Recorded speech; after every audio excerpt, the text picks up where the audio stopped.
I sometimes think that if Satan existed, he couldn't devise a better way of keeping humanity in chains than by encouraging the blind, uncritical veneration of Scripture and the fossilization of human thought.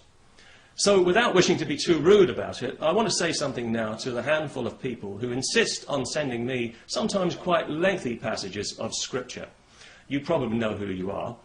Well, maybe you don't. Maybe that's part of the problem here. But I don't understand why you do this. You must realise, surely, that I never read a single word of it. I recognise it immediately as Scripture and therefore as worthless. So, effectively, you are wasting your time. The time it takes you to copy and paste that fantasy fiction and send it to me is time that you could be spending far more profitably doing something that you enjoy, like, oh, I don't know, flagellating yourself perhaps, rending your garments, gnashing your teeth, prostrating yourself before a crucifix and crying your eyes out for hours on end, whatever it is you normally do to relax and unwind.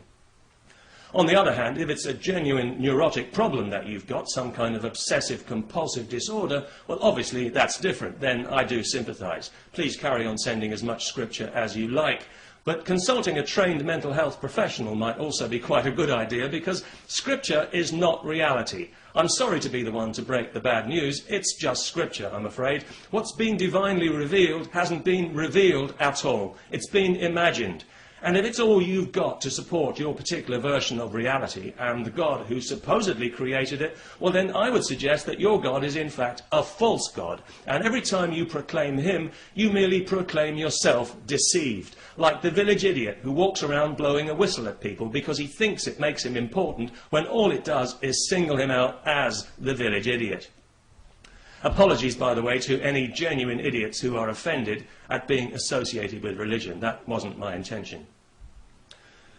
I also get quite a lot of emails from secret atheists, people who live in the American Bible Belt and who tell me that they would literally lose their livelihood if the ignoramuses around them knew that they didn't believe in the tribal God of the ancient Judean desert. In fact, I wouldn't be surprised if there were as many secret atheists in the Bible Belt as there are secret homosexuals in Saudi Arabia. Well, it's just that with all the available women in that country safely under lock and key where they belong, all those poor studs can turn to is porn or each other. Let's be realistic. But both of these unfortunate groups, the secret atheists and the secret homosexuals, are victims of other people's rigid interpretation of Scripture. Because Scripture gives us license, if we are that way inclined, to show the very worst of ourselves and to behave in ways we might otherwise be ashamed of if we had any decency about us. There's nothing you can't read into it or take from it. So whatever nasty, shitty little attitude that you harbour towards your fellow man will find justification in Scripture. Because, like the sands of the desert, fixed and immutable, yet ever shifting, the words of God are infinitely versatile. Open that book and watch them dance across the page like ninjas, each one a soldier for you and your petty prejudices. But don't make the mistake of thinking that you can blame Scripture for your noxious opinions. You can seek refuge in it, as many hypocrites do, but you can't hide behind it. Because Scripture depends on interpretation, because it is so ambiguous, the way that you choose to interpret it reveals who you are in your heart. So in that sense, it's not a shield at all. It's a spotlight that shows up an evil heart like an X-ray. As with those hardline Saudi clerics, for example, who take sadistic pleasure interpreting the Quran as cruelly as possible, they merely reveal themselves for the bloodthirsty monsters that they are and advertise to the world the darkness in their petty little souls and their pitiful inadequacy as men.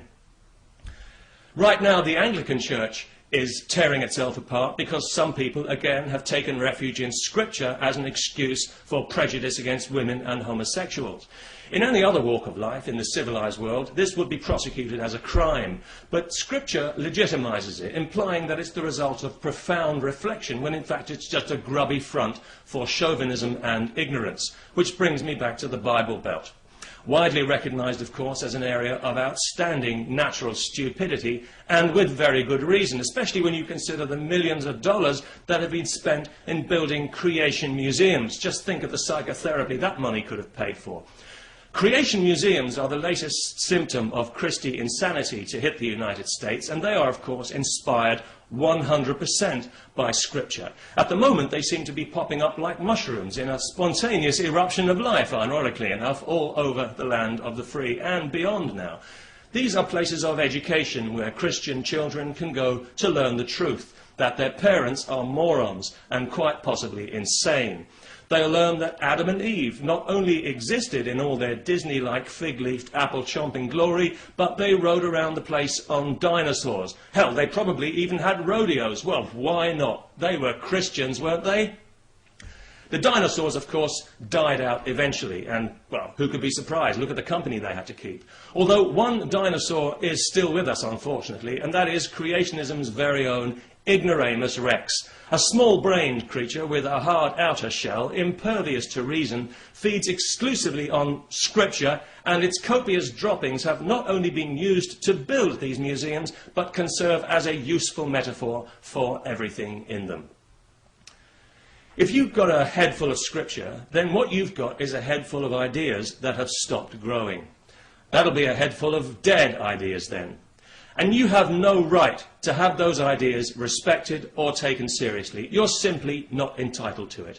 And you've certainly got no business using them to tell other people how they should live their lives, because you don't know anything. If patriotism is the last refuge of the scoundrel, Scripture is the first refuge of the ignoramus. You can study it for years without learning anything, but you will end up with a lot to say for yourself, and it will all amount to the same thing. Talk to the Scripture, because the brain ain't listening. Peace, especially to all the secret atheists and homosexuals. Better days are coming.